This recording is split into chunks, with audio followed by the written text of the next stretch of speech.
Welcome to Tai Chi Rolling Shoulders.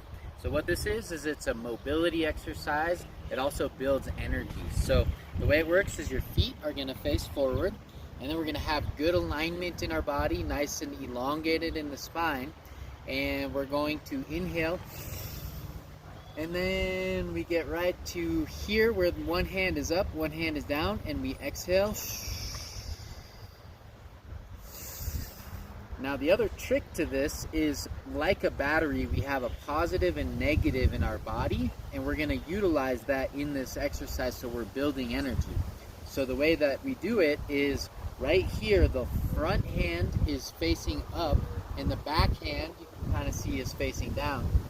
Okay? And I turn, and then right when I get here, I'm going to switch those polarities.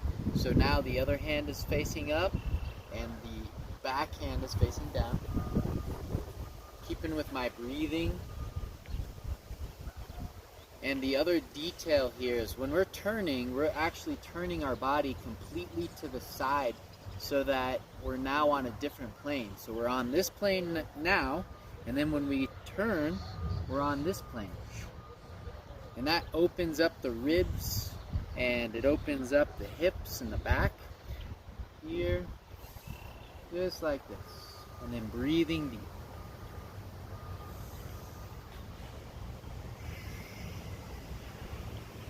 All right, enjoy.